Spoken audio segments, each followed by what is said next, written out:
Everybody knew it was going to happen, which is that Vickie Guerrero was going to turn heel. They're actually, and this is even worse, they're doing a slow build to Vickie turning. They can't just turn her heel and get the goddamn thing over with. Nope. They had to have her. She basically came down, and God bless the woman, but she's horrible. And it's not her fault, to be honest. I mean, she was dragged into this thing, and they make her do all this crying and shit like that, and she comes down, and the interesting thing was this crowd had a mind of its own. And it wasn't one of those crowds that, sometimes crowds are like, okay, we're going to boo everybody that's supposed to be popular and cheer everybody that's supposed to be a heel. Mm-hmm. This was a crowd that was just like, they decided certain guys were going to be cheered, certain guys were going to be booed. One of the guys booed was Rey Mysterio. He was booed during this match. There were chants for Chavo, let's go Chavo, that sort of thing. It was kind of I was going to say a John Cena reaction until I actually saw the John Cena reaction later. That was different. That was much different than this. But Vickie came out. She was doing all this stuff. Ray went up to the top near the finish, and she did something, and he got crotched, and it was supposed to come off as an accident, and she was very, very sad. And Chavo hit a brain buster and a frog splash for the pin, and Vickie was still screaming, no more fighting. And all I could think when I watched this was, we've seen a lot of stuff from Vince. We've seen him exploit the death of a human being. Seen the limo or the lowrider skit. We've seen all this stuff. And almost to me, this right here, still going on 9 months later, and now involving the poor dude's widow. I mean, if ever there was proof that there's a special place in hell for Vince McMahon, it was this day. That was what I got out of this. I know. It was... I admit that I am numb to it. It's just more stuff that I've seen before. So, therefore, it does not offend me, it does not shock me, it sure as hell does not make me want to pay to see it again, it does not entice me to tune in Friday nights. I don't get it. Yeah. They worked hard, and the match was good. Probably 2.5 stars. It wasn't great. Do not go buy the DVD to see this match, but it was fine. It was a Ray Chavo low-key match. Mm-hmm. Nothing. There were a couple of... it was a Ray Chavo opener. Yeah. Then we had King Booker and Charmel doing a wacky skit. They were interrupted by Edge. Basically, they set up a deal where if Edge retained his title and Booker lost, Booker would have to go to Raw and be his lackey. If Booker kept his title and Edge lost, then Edge was going to have to go to SmackDown and kiss Booker's feet. As it turns out, both men retain their titles, so nothing will become of this. Highlight of this, by the way, was when Booker told Charmel not to worry, and she immediately responded, I shan't. Yes. That was beautiful. I shan't. These two are awesome, and thank God they both retained. Big Show faced Sabu for the ECW title. The ECW title match was not only on second, but the hardcore match was on second. Everything else had to follow it. That was a good one. The match was better than Rob Van Dam versus Sabu. Oh, God, yes. Not a whole hell of a lot better. There were some botched spots. I'd probably say 1.5 stars. Just a hardcore ECW match. Second on the card on pay-per-view. Yeah, it's probably 2-ish. Yeah, 2? I'd say 2. I wouldn't give it that much. Just shit happened. There was one sloppy bit. I forget exactly what it was. So Sabu fucked something up. But other than that, it was okay, and the crowd got into the finish.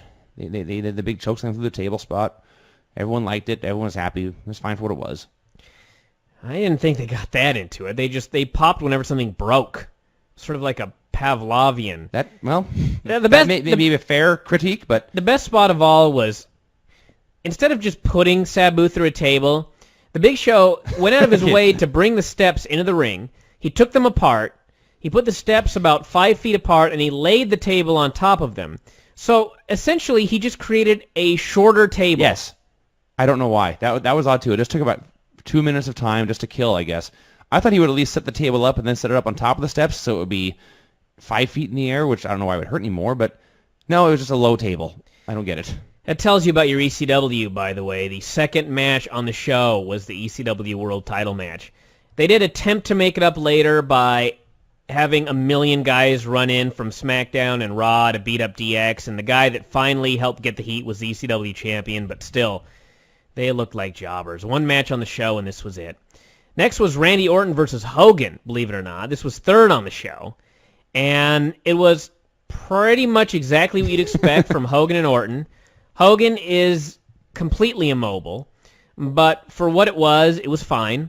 Orton did he did a lot of his wacky selling, but in this match it's okay because he needed just to fine. sell his ass off for the old guy. The basic gist of it was Hogan got hit with the RKO. Randy made the cover. Hogan got his foot on the ropes, where the ref counted the pin anyway. And then the ref noticed it and restarted the match. Hogan immediately hit the 3 punches, the big boot, the leg drop of doom, and got the clean pin. The crowd went totally ape for Hogan. Oh, from the get-go. Sure. They were just going absolutely insane. So, they sort of gave Orton an out, but it doesn't matter. None of this matters. Yeah, exactly. If people had taken this feud seriously, I guess maybe it would have mattered. But the whole feud's just been a disaster from the get-go. Well, there's that too. So who fucking cares? Yeah, it's for the people who are wondering why Hulk Hogan's on a pay-per-view in 2006. At least in this building, he was the star of the show. Yeah. He was what they wanted to see. They paid their money so they could see Hulk Hogan win a match, and they got what they wanted. That's all. Many of you have seen the picture of the fat white man with a Hulk Hogan tattoo on his back. That man was here in this building. Yes, in front row. And as Hogan was leaving, he pulled up his shirt to display the tattoo to Hulk Hogan. Hulk Hogan saw it, looked at the man, and then slapped him on the back really hard. And I thought, stiff, you're the greatest man I've ever seen. He's the Hulkster. And that saved the day. And then maybe it was Sean said that this man was probably going to tattoo the handprint on his back. And I just thought, the sad thing is you're right, actually. So Mick Foley faced Ric Flair in an I Quit match. Had this gone 20 minutes, it probably would have stolen the show. Yeah. As it was, I think they got about 12. And they were using barbed wire and shit like that within like 3 minutes. And as a result, it was just too rushed to be truly great. But these men murderized each other. They did indeed. Barbed wire. Thumbtacks, which both guys, in fact, went into. Both guys actually rolled into. Yeah. Flair took the big bump into the thumbtacks. They were sticking out of his body. And this was not a deal where that was a finish and then he went to the back and they were taken out. He got dumped into the thumbtacks about 5 minutes into the match and then worked another 7 or 8 minutes with these thumbtacks sticking out of him like he was a pincushion. Occasionally he would hit a move and tacks would fly off him. Yeah. He sold for the first 5-6 minutes of the match. Then he took over, and Ric Flair, with blood oozing out of his forehead, tacks sticking out of his body, cutting a promo on someone in the middle of the match and beating the shit out of him is a beautiful sight. Indeed. This man is 57 years old, and he was so awesome. He's the king. And not taking nothing away from Foley. I mean, their performance in this match was out of this world. Mm-hmm. It just wasn't long enough. They weren't given the time to make it as dramatic as it could have been. This will not be legendary because it just didn't have the time to be legendary. Yeah. And they had a couple of different wacky deals. Foley took this nasty plunge, and oh my God, he was supposed to land on a garbage can, but sort of missed. And the medics came out and said this match was over. The ref rang the bell. And Flair grabbed the mic and screamed, "This isn't a laid out on your ass match. It's an I Quit match." So he threw Foley back in the ring, and the medics just left. They did. They said, "Okay, okay, well, sorry, Mr. Flair. Sorry, we misunderstood the rules here." So then Melina ran out, and Flair threatened to kill her as well. He beat the hell out of... I believe his exact words were, "I'll kill you too, you filthy bitch." Well... I'm going to write that down, actually. I'm not certain. You may want to go back on the TiVo and double check. I heard some sort of bitch part in there, so he was very, very unhappy. So he screamed at her, and eventually she threw in the towel as Foley was just getting massacred. And Foley grabbed the mic again, or Flair grabbed the mic and said, "She does not quit for him. He quits. Get out of the ring." And he grabbed the barbed wire bat and threatened to whack Melina with it. At which point Foley's like, "Okay, I quit." Mm-hmm. So he did it to save Melina. So for those of you wondering how Melina's going to play into the storyline, well, there's your answer, kids. I gave it 3 1/4. Yeah, that's about right. It could have been. I mean, the effort was 5 stars, but effort alone does not make a match. So and when this is over, I thought that was really good. And there's a chance that by the time this day is done, the best match at WrestleMania and SummerSlam will be by Mick Foley. Well. No longer. Things changed. WrestleMania. What was the WrestleMania match? It was Him and Edge. Great. It was so great I have no recollection of it whatsoever. Okay, well then you're fine. King Booker and Batista for the WWE title. JBL made mention of the photo shoot fight they had, and that's pretty much all I said about it. There were a lot of boring chants. It was boring. It was a SmackDown TV match is what it was, with a shitty finish. They did this little wacky match. Batista looked horrible. Booker didn't really do much to make him look any better. Crowd hated the... I don't say I want to say they hated the match. They were not into the match. A couple of same old shit chants. Finally, Batista went for the Big Dave bomb. Sharmell jumped on his back, and the ref just DQ'd him. Just like that. That was the end. The cheapest, shittiest finish. And then Big Dave went to lay him out with the Big Dave bomb and fucked it up and had to herk him up again. And at least when he saved the move, people cheered. Like, he almost fucked it up, but he saved it. Again, probably a star and a half. Absolutely forgettable match. Yes. And I've already forgotten most of it. DX faced the McMahons. This was good, I guess. For what it was, it was good. They started out with a million men running in from the SmackDown brand. First the Spirit Squad ran in. They were quickly disposed of. Immediately. Yes. Then it was Ken Kennedy, William Regal, and Fit Finlay. Sure. They all ran out, and they were all quickly disposed of. They actually beat on DX for a while before getting overwhelmed, but they still killed SmackDown. They killed I thought this was worse than killing Big Show by putting him on second on the card.